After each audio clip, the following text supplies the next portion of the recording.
Tottenham are subject to a buyout, and this time it feels real. This time it fits what Daniel Levy has always wanted at Tottenham. And I'm going to take you through the three main types of buyouts, why this one is much more likely to happen than the previous ones, what it means for Tottenham's transfer budgets, what it means for Daniel Levy's control in the club, and also why I believe if this was to go ahead, it would put Tottenham in the camp of Manchester City and Liverpool in the top three clubs of the Premier League in terms of power and dominance. I do put Man United in there as well, but not currently with some of their financial issues, which we'll touch on shortly. So let's quickly discuss the three types of ownership and why this one feels like it's actually going to happen. Well, firstly, this is from an actual reliable news source. This comes from The Guardian. For those not familiar with UK tabloids, The Guardian is one of the more reliable ones. They pride themselves on having articles that have proven data or accurate sources. They do have a political leaning, like all papers do, but that's kind of irrelevant in this situation. I don't think that impacts the reliability of this article. And what this article says is that Tottenham are looking to sell a minority stake that would become a majority stake. So what are the three types of ownership, buyout models, and which one is this? So firstly is a complete buyout. This is an example of a Manchester City type buyout where you come in and you buy the majority of a club, giving you controlling stake instantly. So that allows you to make full decisions and have full autonomy of the direction the club's going. The other option, which is unlikely with Spurs because it doesn't fit what Daniel Levy wants, is just a pure minority sale. It's not that Daniel Levy doesn't want this one, it's that there's not enough in it for the people investing because they would have no control of the club or necessarily have any future control of the club. They're just putting their money in for a minority stake in the hope the club grows and they can cash out those shares for a profit in the future. Now, what Daniel Levy wants is he does want to sell Tottenham in future. Daniel Levy pays himself a good salary of Spurs. He's the highest paid chairman in the league.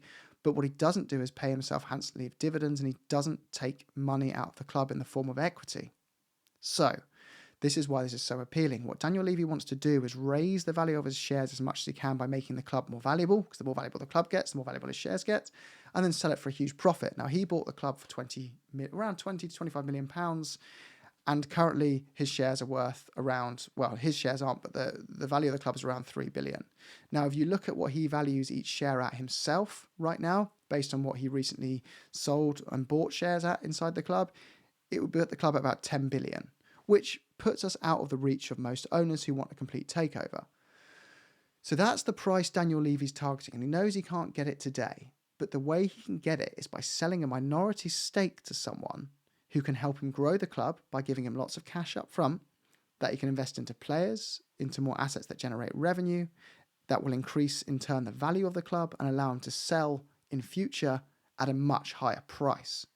So how are Spurs currently structured? Well, Spurs and ENIC are the majority holders of Spurs, right? I think the current figure is now actually more like 79%, but these figures are roughly right. So the ENIC hold the majority of shares inside Tottenham. Now, Levy owns about a third of ENIC's shares, so he is not the majority stakeholder in the club, despite reports, despite his image and everything else. The Lewis family are. Now, Joe Lewis is currently facing charges for insider trading. And before those charges were announced, Joe Lewis was very quick to move all of his shares into the Lewis Family Trust. So if you believe reports, that's now in control of his daughters, who don't have as much interest in running the club like he does, and they would be willing to cash out some of these shares at a big profit for other investments or whatever it may be. Levy owns around 29% of the shares that ENIC own. So Levy will be instructed by ENIC to run the club in a certain way, which we understand is an unsustainable way, a club that generates its own revenue through the stadium, generates its own revenue through commercial income, and he's not allowed to lose or make money beyond a certain means. He's controlled by the majority shareholders in ENIC and a board that vote him into that chairman role.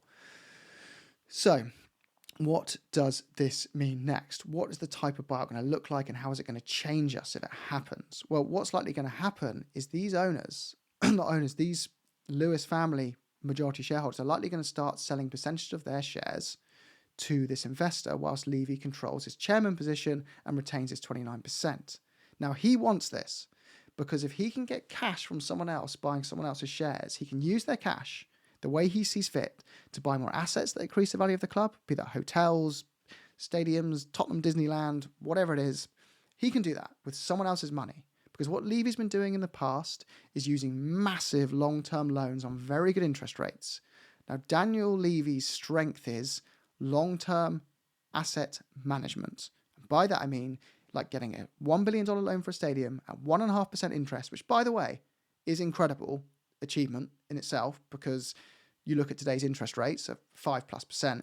Tottenham secured a 1.5% interest against the stadium, which is unachievable these days, and just before the interest rate shot up, he secured it again on a new long-term loan.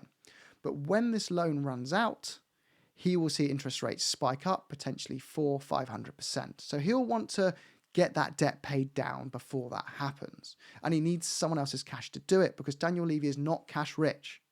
On paper, he's very rich because he owns 30% of ENIC, and ENIC is worth over $1 billion. But he doesn't have cash in the bank. Those shares are just worth that because of the stadium, because of the value of Tottenham. He doesn't have 100 millions in the bank himself, but he does want those hundreds of millions, which is why he wants to get his shares to a higher value, sell them to someone with loads of cash, move on and buy his yachts and his house in the Bahamas or whatever he wants to do. So yeah, as I said, Levy owns 29.4% of those shares. So what we'll see here is 70.6% of the ENIC shares slowly being eroded away and bought out. So you'll see, let's just say, them buy 10% and another 10% next year, another 10% the year after that. This is the Qatari investment firm. And as that gets wound down and down and down until they own a majority stake, Levy retains his chairman and ownership position. This gives Levy a number of years to continue to grow the club and increase the value of his shares before he loses control, which is enticing for him, because he can use their money on players and their money on assets, which is exciting for us fans, because what he's likely going to do is go, it's more valuable for me in the short term to increase the value of the club with on-pitch success. Because if I go and build hotels, Disneylands, roller coaster rides, go-kart tracks, Formula 1 tracks, I'm going to take 10 plus years to get that return. It's going to be a slower burner to increase my value of shares that way. So he's going to have to try and find a balance here. And this is crucial, because what Daniel Levy has done, despite all his decision-making that hasn't gone well on the pitch, is he has massively increased Tottenham's ability to compete in the world of FFP and PSR. Now, FFP and PSR are different, but I'm going to tell you what they are, and it's so important you understand this. FFP and PSR are financial rules put into place to help clubs retain control at the top of the pyramid, but also give clubs lower down the pyramid less of a ceiling to get to if they want to challenge. So they put spending control mechanisms in place, basically. And what those rules are is that over a 3-year period, if you oversimplify this, you can only lose £105 million. But you can offset losses against that of certain types. You can, as an example of Tottenham, £70 million a year can be offset, that doesn't count towards this, as depreciation for that big shiny new stadium they've got. But we can't use that money because we don't have the cash in the bank to push FFP and PSR limits to the limit. So as a result, Spurs are more limited to how much they can spend. Now, new rules coming in, as of I believe it's in 2 years' time, you can only spend 70% of your revenue as a club on transfers, wages, and agent fees. So currently, Spurs are not operating at that level.